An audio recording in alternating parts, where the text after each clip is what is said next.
Welcome to JustWannaQuilt, a research podcast coming out of Tulane University Law School, where we explore all kinds of things, stories about quilting, tools, field trips, maybe some famous quilters stop by, and, of course, a little bit of copyright thrown in just for fun. This is Elizabeth Townsend-Gard, your host, and I'm a law professor at Tulane University Law School and a faculty fellow at the A.B. Friedman School of Business at Tulane. And I just want to quilt. So today we talked to Margaret Jankowski, and she is of the Sewing Machine Project. We've been trying to get together to chat for a while, and it was so very cool. This is Margaret Jankowski, and I'm calling from Madison, Wisconsin. And what's your first memory of someone sewing or quilting in your life? Oh, boy, I would have to say my first memory of being around someone sewing was my Grandma John, my dad's mom. We would visit her on Sundays, and while the grown-ups talked, she would always be sitting in her straight chair, either smocking a little dress that she was making for me, or maybe tatting or mending something. She always had her hands busy. So I just always remember my grandma sewing. My own sewing, I probably started sewing when I was about 8 years old. My mom's little featherweight. And your mom's featherweight. That's really interesting. And did you like it from the beginning? I loved it. I loved it. And I think now that I look back at it, I think part of it was that the machine was like the right size for me because it's such a nice little machine. Yeah. But, I do a lot of looking back because there's so much in the work that I do. There's so much examination of like what machines mean to people. And, right. And that little machine had been a gift from my dad on their wedding day. And so, that machine held a lot of love and a lot of, passion and just, it was a really prized possession for my mom. And now that I look back on it, it so exemplifies kind of what we've learned over the years, just how much meaning these sewing machines have. So, yeah. That's really interesting. That's really interesting. And we'll talk more about the Sewing Machine Project, which is an amazing project. And, we've been meaning to chat for like a year now. So I'm really psyched that, that we've finally figured it out. But it's interesting. First, I thought what's interesting is that heirloom quilting, which is or heirloom sewing, which was what you described first, is kind of making a comeback. I think about Cheryl Sloboda and the stuff that she's doing, and people want to use those techniques, which I think is really interesting, don't you? It seems interesting that's a thing. I do. I find it fascinating, and I love how people are doing it by hand, and then people are figuring out really beautiful ways to do it by machine as well. Yeah, and hand sewing is coming back too, right? It's like a thing at the moment. It's really like, I'm in a sew-along at the moment, a hand piecing sew-along, which is really interesting. So we're not here to talk about hand sewing. We're talking here about sewing machines. So tell me, and also I really think it's interesting that you talked about like people feel a connection, a personal connection to their sewing machine, because I certainly do. And we don't really talk about that much, right? I think that's interesting. Right. I feel a very different relationship with each sewing machine, Oh, I do as well. In fact, a few years back, I worked in a sewing machine dealership, and people would come in to have their older sewing machines repaired. And, if our technician in the back room would hear one of us talking to somebody and going through, a check-in sheet for machine maintenance, he would more often than not come on out and he would explain to the woman, usually a woman, why it was just a better idea to just get a new machine, Right. And it wasn't worth it to fix it. And most of the time, the customer would insist that their machine be repaired. And often after they had gone and we checked in the machine, he would say, You don't go get your microwave fixed. You just go get a new one. Yeah. We would say it's not the same. It's just not really the same with sewing isn't machines. It? It's not the same. Yeah. It just isn't. Yeah, it's really interesting. I feel like I look at the sewing machines and they have history and they have love and they have frustration.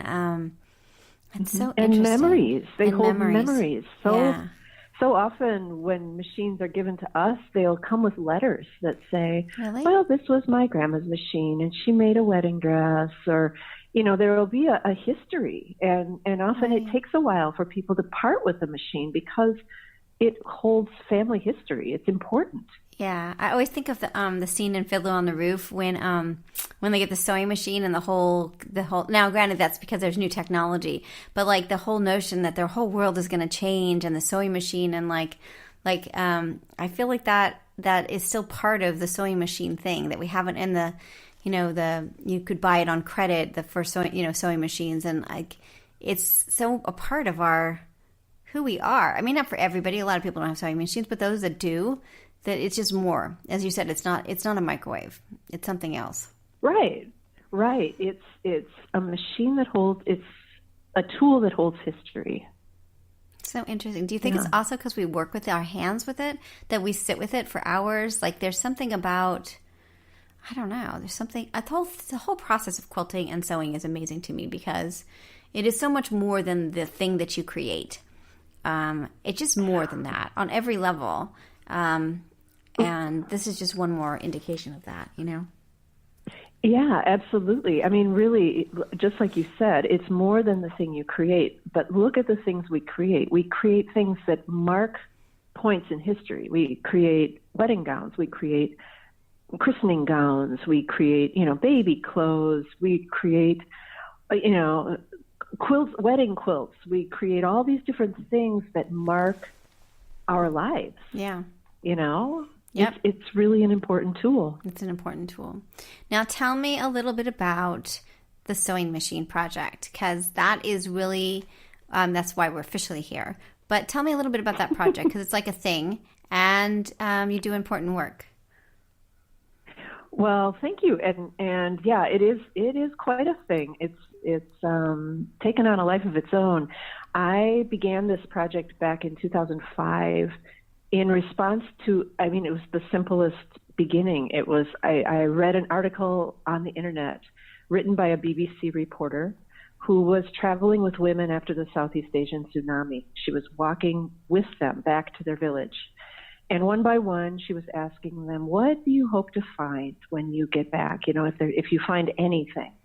And one of the women just said, just my sewing machine. And she went on to describe how she had saved for years to buy this machine. And it wasn't even a new machine. It was, a head of a machine pulled out of a cabinet. And she supported her family with that machine. Mm-hmm. And she planned to teach her daughter to sew so that maybe her daughter would have a better life than she had had. And I sat here in my, comfortable home in Wisconsin and read this, and my first thought was, I don't know what I'd do without my sewing machine. And then I thought, I'd survive without my sewing machine. And for her, that was a question. Yeah. That was a tool for survival and her family's survival. And it struck me so deeply. I had never considered, I helped in my community, and I've always, been mm-hmm. a volunteer and a person that helps and everything, but I'd never even considered an undertaking like this. And that's really interesting. But it was so clear to me. Okay, and like I said, I had been... Yeah, can you take me... So before we go on, can you take me back then? Okay, so you just read a BBC article on the internet, and then you were like, I have to do something. What did you do after... what was, did you, know immediately you wanted to do something, or did it, mull, or did you, what happened after you read that article? Well, at the time, I was working in a sewing machine dealership. So I was working with customers all the time who would, I'd sell them a new machine, and they'd quite often say, I don't know what I'm going to do with my old machine. Mm-hmm. And just sitting here reading that article, the imbalance of that just rose in my mind. I just thought, this is crazy. We have people here that can't figure out what to do with it, and people over there that are surviving with this tool. Yeah. And I just thought, well, I'm just gonna start collecting some machines. I had no idea how or where I'd send them or where I'd get the money, or I had no idea how I'd do it. I just thought, I think I'll collect some machines. And that was how I began. And so so once you got machines, what did you do? Did you ever try to find the woman from the article, or like what was your next step in the project? Well, I began collecting machines. I went to my boss and said, could people donate them that are buying new machines? And that didn't seem like a great solution. And then I ended up going on the local news and asking people in our city, and just, and totally kind of flying by the seat of my pants. They asked me what this project was called. And I didn't even know. I said, the sewing machine project. Yeah.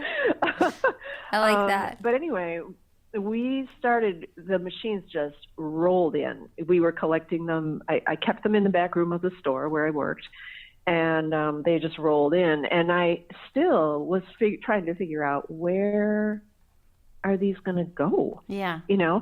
And yet it was never a question that made me think, well, I'm going to scrap this, or, well, I guess I can't do this, or I never, I just thought, it'll work out. And not long after I was asking myself those questions, a friend of mine called and said, where are you going to send those? And I said, I don't really know yet. And she said, I have a friend who is working with the American Hindu Association, the chapter here in Madison, and they're sending relief supplies to orphanages over in Sri Lanka and India. And she said, do you want to talk to him? And I said, yeah, sure. So I talked to this guy, and we ended up collaborating to send the first shipments. We would get together, and we would they were sending like medical supplies and clothing for kids in the orphanages, and little stuffed animals, and actually lots and lots of medical supplies. And we would like lay a little nest of fabric in the bottom of a box, and we'd sink a machine in, and we'd just surround it with all the stuff that they needed to send. And I started raising money locally. I started going out speaking to local community groups, Rotary Club, Kiwanis Club. The Girl Scouts gave us money. In fact, because that was another piece of it, like where I didn't have the money to it was expensive to send. Yeah. Wow. And we were buying power transformers to send with all the machines. And after the first collection, and after going through the machines we had, we ended up with 75 working machines. That's amazing. We had a lot of machines. And how were you getting them fixed if they were not in good working order? Well, I was working with my fellow coworkers at the store, so we weren't technicians, and so we were just cleaning them up and making sure that the stitches worked and everything on them worked. There were some that were just junkers, from the get-go that we couldn't fix. And then there were some that just had minor problems. And then our technician would come out of the back room and help us fix it. So we kind of cobbled things together, to come up with 75 machines. And working with the Hindu Association, we were sending 5 machines at a time. Interesting. So then Katrina hit in 2005, and how did that shift what you were doing, or add to what you were doing? By chance. But so at the time, by the summer of 2005, we had sent 25 machines. We'd sent 5 shipments of 5 machines each over to Sri Lanka, and they'd all arrived safely. And then the store where I worked sent me down to New Orleans in late July for a sewing machine conference. So I was down there, and I hadn't been in New Orleans since I was in like middle school. So it had been a long time since I'd traveled there. But I was in New Orleans and attending this conference. And then when Katrina hit, I'm watching this on the news, and it was so fresh in my mind. I'd just been there. So the images, watching Canal Street and watching, the different areas of New Orleans, I thought, oh my God, I was just there. Yeah, come on. And The more I think about it and write about it, I think even on that very first visit, even though my exposure was pretty limited, I was within the blocks around the conference. I think I just kind of started a little love affair with the city. That's really interesting. I loved it so much. Yeah. And my heart just broke when I saw, when I was watching Katrina unfold in the aftermath of everything, and I just thought, this is okay. We have to do something down there. And I thought, I have no idea who needs sewing machines. I have no idea. I have no idea. Right. But we had 50 machines left, and I thought we'll take them to New Orleans. So I checked with the groups that had donated money to us because they'd given it in good faith, thinking we were going to work with the tsunami. Right. You're like, you think you're going one way, but I know. But there was no comment about that. They were like, oh, we totally get it. So, so we shifted everything, and I made my first trip to New Orleans in March of 2006. Wow. So yeah. So about that, still think the city isn't. I mean, the city is getting better, but it's it's still struggling when you first got here, I imagine. Oh, yeah. In fact, we distributed, kind of another serendipitous thing. I had no idea where I had no idea if anybody needed machines. Yeah. If it was too early, where we would give them out, like how we'd spread the word. I didn't know how that was going to work. In fact, the image in my mind was like driving around in this rented van with a bunch of sewing machines with my, leaning out the window with a megaphone. Who wants one? Right.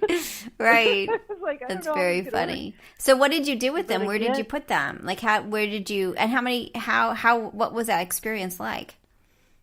Well, it worked out really well. We had 50 machines, and I had a friend of mine had connected me with her brother-in-law, who was the rector at Grace Episcopal Church on Canal Street.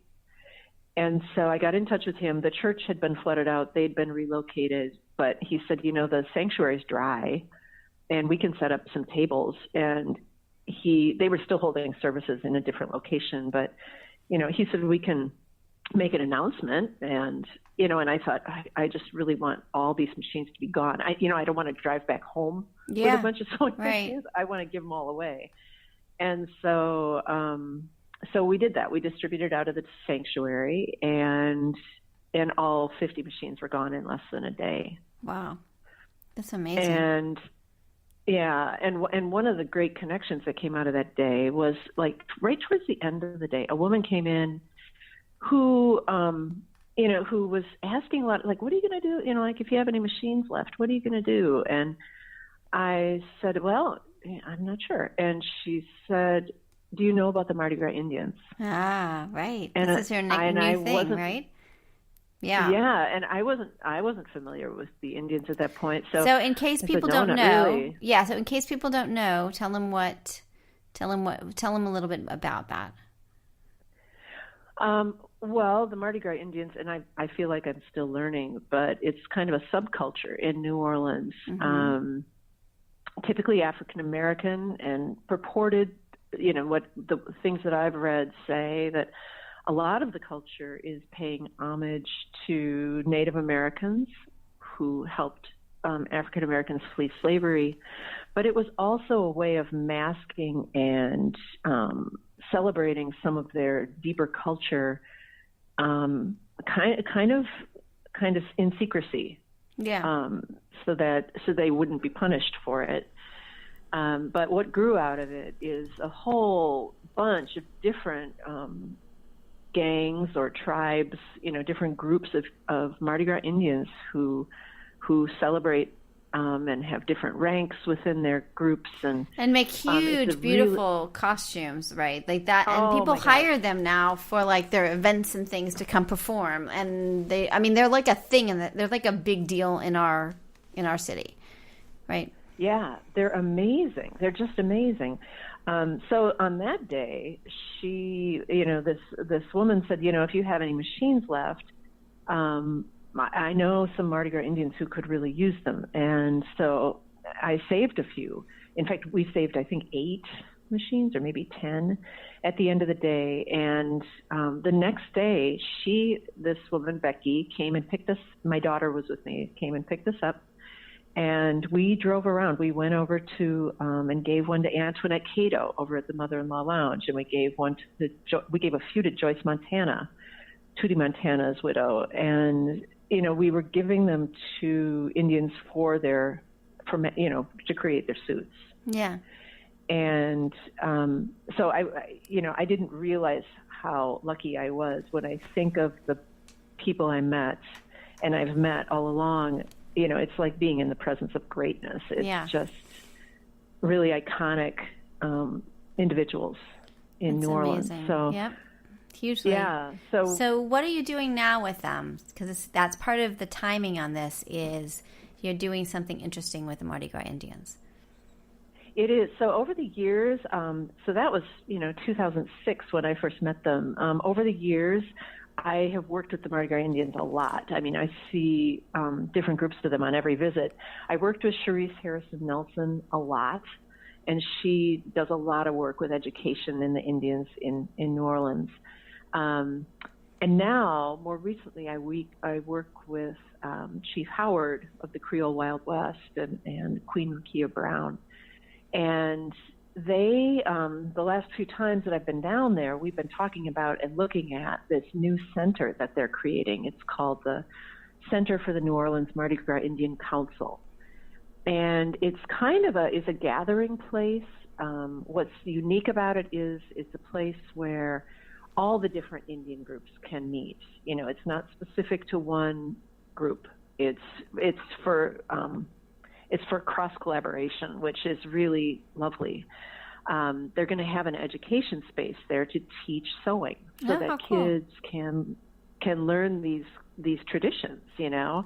And I know that other, I know Cherise was doing that, and at Xavier they have done that too.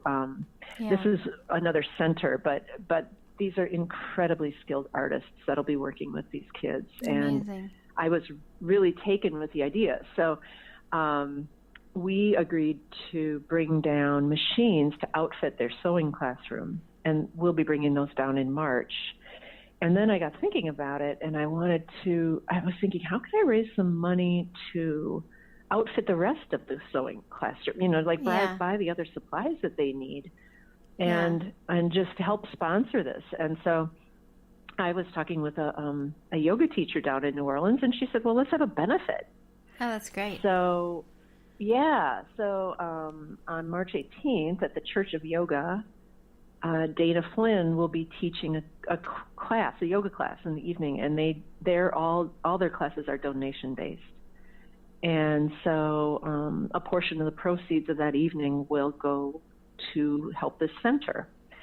And to kind of boost that, I figured I want to get the most bang for the buck out of this. So I also have put an announcement on our Sewing Machine Project website, so people can actually donate directly to that initiative through my website. And then, 100% of what we receive that's earmarked for the center will go to the center.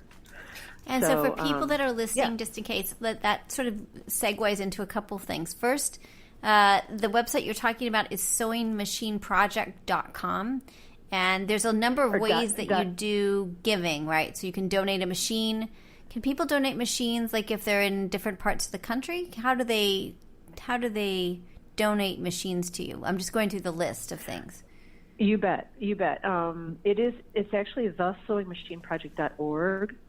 And sorry, because we are a nonprofit.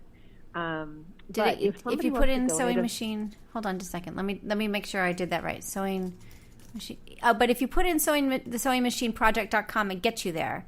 You guys have that as well. So and the sewingmachineproject.org. So and you can do a Google search just so people. So you don't have to put, just so people don't freak out, you do not have to put the in. It works both ways. But you can get to sewingmachineproject.com, sewingmachineproject.org, and you'll get to the same place. Because you guys are quite clever. You've gotten all of those things. Yeah. That's a domain name thing. That's right. Okay, so we're going through on your website. You've got 5 different ways that you can be involved. So the first one is donate sewing machines. So that's what we were. Yep. Yeah. Right. So we do take donations of sewing machines. I mean, that's kind of our lifeblood. And you'll see on our website we do have some guidelines. Because we are passionate, but we're not technicians. So we do ask that machines are in excellent working order when we receive them. And basically, if it has 20 stitches, that all 20 stitches work, that the bobbin winder works, that everything works on it. If somebody's in another part of the country, then we ask that they ship it to us. We have collection sites locally here in Wisconsin, but we don't have them in too many other parts of the country. The easiest way is to ship it. Got it. Now, why do you have, is your machine model not a Singer touch and sew? Because we have found that touch and sews, as beloved as they are, that they, because of the age of that model now, the interior gears are disintegrating. Got it. And so we want the machines that we give out to actually be a gift to somebody. Got it. And some machines just aren't anymore. Interesting. Hey, do you know about the sewing doc? They are teaching people how to fix machines. Do you know about her? She's no. She's out. You should totally connect with her. She's at Kennesaw, Georgia, and they're just opening us. They were a regular shop, like a quilt shop, but now they're just going to be focused on this. And she's got like 2 things. One, I think she's going to be even doing them online, but she's teaching people how to do basic repair of sewing machines. That seems like a really cool thing for you. Oh my gosh! Right?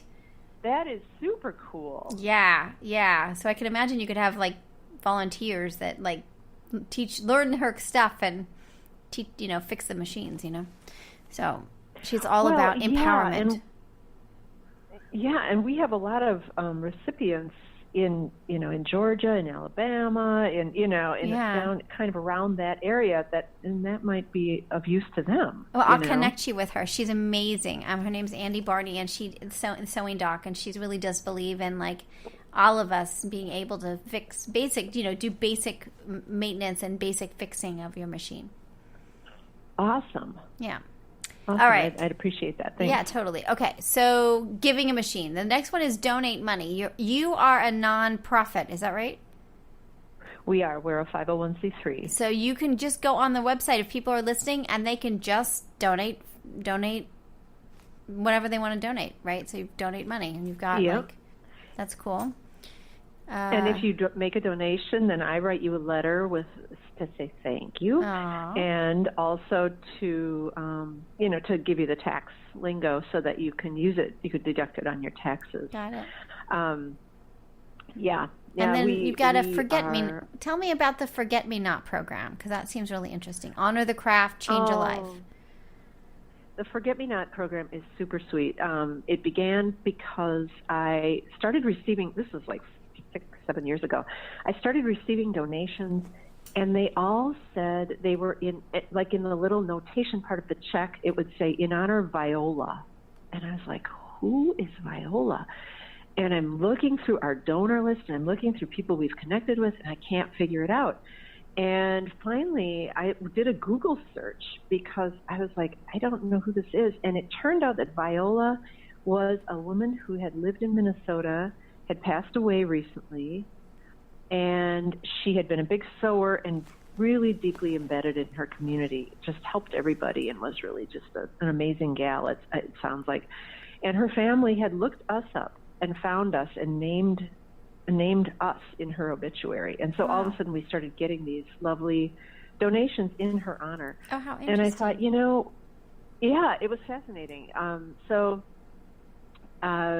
I just thought,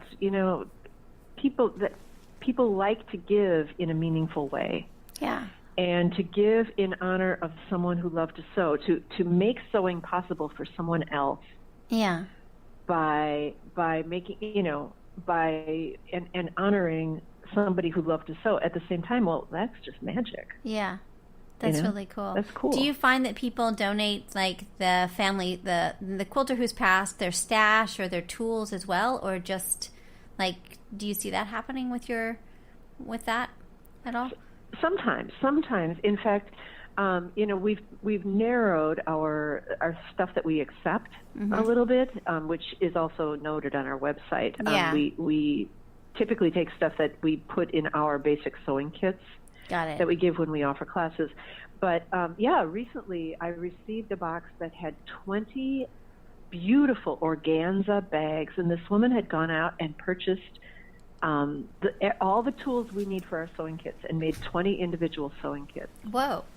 And that's amazing. With all beautiful brand new, Fisker scissors, yeah. clover seam rippers, and beautiful stuff. Amazing. And sent those, and that was in honor of her friend, a sewer who had died. That's so nice. That's amazing. Yeah. All right, yeah. Tell me a little bit about your helpful partners, because I think that's really interesting. How important has the sewing machine industry been to your project? Oh, man, the sewing machine industry has been really, really helpful. From the very beginning, way back when, we have had help from several sewing machine companies, Bernina, Singer, Baby Lock, what else? Brother, we got a huge donation of sewing machines from Brother last year. So we've gotten a lot of corporate donations of sewing machines, and it's really a win-win, for the corporate donors, because they can get rid of a machine that's discontinued, and it's super helpful to us. Yeah. But then also other groups like Blue Fig Bags, make these beautiful totes for sewing machines. And I met Will from Blue Fig at a trade show, and he loved our logo. And he said, we could donate bags, and then we could put your logo on them. Wow. So now we get regular shipments of these machine totes from Blue Fig, and we use those for our local classes. So the ladies in our local classes get a machine in a tote bag, and it's super cool. We All Brands down in Baton Rouge. They have another shop in Metairie. They're one of our research sponsors too. That's how we're connected, in fact. Yeah. Oh, okay. Yeah, they have been super helpful in a million ways over the years. In fact, I just got in touch with John Douthat from All Brands just the other day, because we'll send those 10 machines that we're giving to the community center next month. We're sending them to All Brands, and we'll go pick them up. Oh, that's great. So that's really great. Yeah, so we have had incredible help. That's amazing. Yeah. And why do you think, like, are you the only one? I mean, there are other people out, like Scott Fortunoff gives a machine out and stuff like that. But are there other groups? Are you really, like, how unique is this group? Because I don't see a lot of people doing this as what you're doing on such a scale. I think the scale is what differentiates us. I know that there are a lot of groups, like, churches and stuff that have connections. My church has a connection with Nicaragua, and we take things down there. So there are groups that have specific projects that they do where they're taking sewing machines or supplies. But no, I think, and then Pedals for Progress sends machines along with their bikes, but they do solely international work, so they don't do anything here in the U.S. Interesting. So we are pretty unique that way. Awesome. Well, this is like amazing. This is really interesting. Now, did anything like I don't know, any intellectual property issues that arise in terms of your business, or do you worry? One of the things I'm always curious about is, like, you have a lot of different people that are helping you, which is true with us too. Do you worry about, like, it looks like you don't. Like, we can't ask Brother because we already asked Baby Lock. Do you ever have a feeling that, like, they're competing brands and they'll be upset? Like, do you feel any limitation on who you ask because of the relationships you have with someone else? I haven't yet. And I feel as though we have been successful because of collaboration. And so I feel that we want to be a collaborative group. We don't want to be just we want to work with everybody. And I mean, even now we get a lot of applications from libraries around the country for machines. And I'm trying to put together kind of an introductory package of supplies, that would go along with the machines that a library gets. Yeah. And I started out thinking, okay, I'll go to one Notion supplier. And I thought, no, I'm going to go to a whole bunch, and we'll just collaborate, and then we'll make a list of all the sponsors. And we do better when we work together. So yeah, so that's really interesting. That's just how we work. I like we that. We want people to work together. I like that. I really do. And it is. I mean, we've been sort of experiencing that ourselves. It's like, well, you don't really have to choose, right? None of us actually do in some way. Like, we'll have, like, I have a Juki and a brother, and, like, it could go on and on and on about what kind of machines we have here. Bernina, I have a Bernina. And so as quilters, we're like, oh, well, we only will do, Havel sewing scissors or whatever. Like, we might have some sort of, like, preference, but it doesn't mean that we don't have every brand in every way and everything. It seems kind of, it makes sense what you're saying, that we are all in it and we buy all of it. So it isn't like, I don't know, it just seems like there aren't teams in the same way, I guess, like we can have preferences, but we're not like, well, I'm on the, I don't know. You know what I'm saying? Like we're very inclusive in our purchasing, I guess is all I'm saying. Right. Well, and I feel that, we're not a huge organization. We're a relatively small one, but we have some influence. Yeah. And I would like our voice in the world to encourage collaboration and encourage room for everybody, because I think that those are messages that everybody needs to hear again and again. I agree. So I think that's really great. So that's what we do. It's amazing. Well, I think this is awesome. This is super awesome. I can't wait to meet you. I mean, we met again. We met in Houston, but see you when you're back down here, and your projects are all awesome. And I don't know, it's just really cool. We finally did it. We talked. It was good. It was awesome. We have to keep talking. I am thrilled. Very cool. Well, this is all great. Now, in terms of people, just my last thing is, like, let's say you have a church group, or you have a project and you're like, you know what, I really need 10 machines. Where do people begin when they think about, like, do they all have to match? Do you ask your friends? Like, how does someone start something local or small if they want to do what you're doing for, a camp or whatever it is, whatever their cause is? They listen to you and it seems impossible. What kind of advice do you give them? There would be a couple different routes somebody could take. If somebody said, boy, I really want to get a class going, or a mending group, or, something, and I need some machines, you could try to, rustle up some machines locally. You could go to a local dealer and let them know what your plans are and see if they would be willing to help you. I know that when we're looking at a whole big set of machines, we have a whole room of machines, that we are working with. And we, when we choose machines for a class or something, we typically narrow it down to, like, bobbin placement. We'll do all top loading bobbins or all front loading bobbins. Just because it's easier to teach, it's like some commonality in a world of, discommon things. Yeah. But, the other way to do it is, that's why we have an application process. We get applications from every kind of group under the sun, all sorts of different groups. And basically our application is like, what do you want to teach? Who's going to teach it? Who are you targeting? Our typical measure is we want to get sewing into the hands of people who otherwise wouldn't be able to afford it, who wouldn't have access. So, a group could also say, wow, we want to, there's this women's shelter. We really want to help them. We would love to do a sewing class or something. Yeah. Well, write to me. Yeah. And do an application and get machines, Yeah. So that's really important. That's really great. Well, I think that's insanely awesome. I hope that if people are listening and you end up doing that, I would love to follow that progress and see what that's like. I mean, I think it's a very interesting thing you're doing. And, we've talked about this a lot in terms of like what we want to do with our project, but it feels like, it goes back to that story that you saw in the BBC article that access to technology changes your opportunity.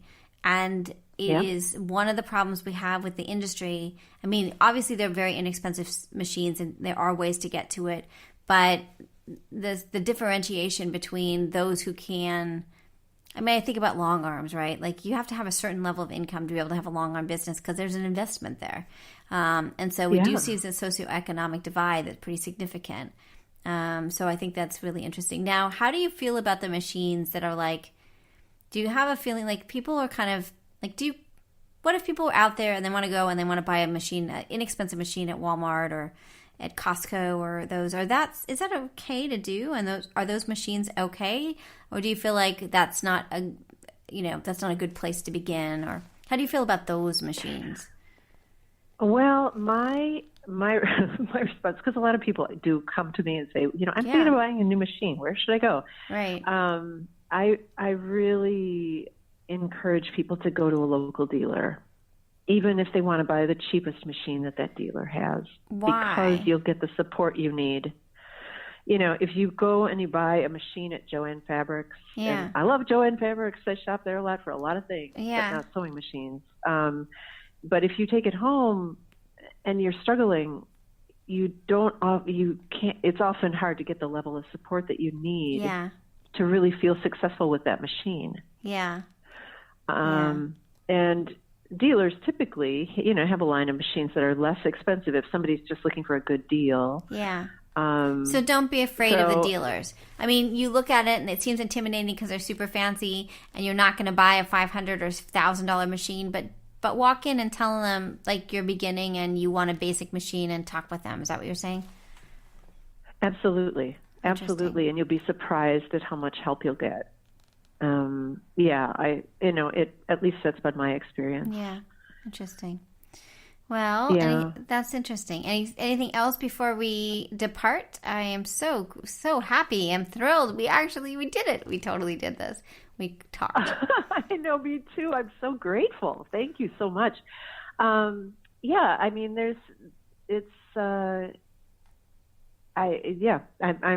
thrilled. I'm thrilled to talk to you. I'm thrilled to do the work that I do and have the impact that we've had because I think it's really, really important. That's really cool. I believe that in these times, it's these kind of smaller kindnesses that are going to move us forward. So we call ourselves small but mighty. We just keep plugging along. It's amazing. You're amazing. This is amazing. And it's been going now for 14 years. Is that right? Yeah. Amazing. Yeah. Amazing. Amazingly enough. So I never dreamed, I never dreamed it would be a thing. I just thought we'll just collect machines and give them out and then we'll be done. But that wasn't what was going to happen. No. And I imagine you've made amazing friends along the way. Oh my gosh. I've been so lucky. Yeah. I've met incredible people doing incredible things. So I count myself as a very lucky person. Yeah. No, I get it. It's an amazing thing. Well, you are amazing. Yep. We did it. We totally did it. Do you need to review this before we post? No, awesome. I think we're fine. Fabulous. Well, I can't wait to see you again. And this has been awesome. So hold on while I turn off the machine. Okay, thank you. Okay. So you've been listening to Just Wanna Quilt, a research podcast coming out of Tulane University Law School. And I'm Elizabeth Townsend Garr. If you like this podcast, keep listening. Also, we have a Facebook group. Come join us. We talk about a lot of things. We also have an Instagram account. And of course, most importantly, I really hope you get a chance to quilt today.